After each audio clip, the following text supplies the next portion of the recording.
sus sa dali ram na pagputos ko kay pinatuod. Tuwad lang mga kaibigan. Ito yun, oh. Wala na, tapos na. Oh. Kaibigan, pinatuwad ko lang yung idol nyo. Oh. See? Ito. Okay. Tingnan nyo sa likod mga ka-idol, oh. Diba? The same pa rin sa dati niya, oh. Okay, wow. Ayos na yan. Ganyan lang kasimple. Ang bilis ng pangyayari. Oh. Gaan na siya, gaan. Oh, Hindi na yun. mainit. No, Hindi na mainit. 2 beses. Binawasan ng baga. Oo. Baga. Ano yun, nakapagpainit. Kaya nga.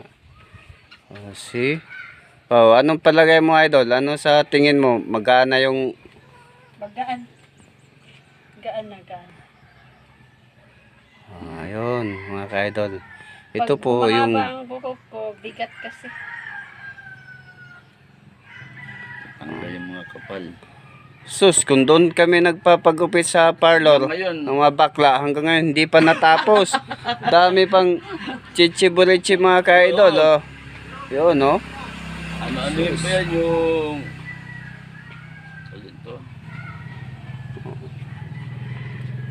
See? Ah, smile mga idol.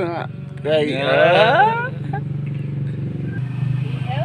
Makabot ko sa oras. wala, seconds lang, madali lang. Kung sa bakla pa yun, nako, ang tagal. Meron ding ano. Abutan pa ng 2 oras. Ganda yung butterfly. See, thank you for watching mga ka-idol. Ha? Just follow Miles Vlog.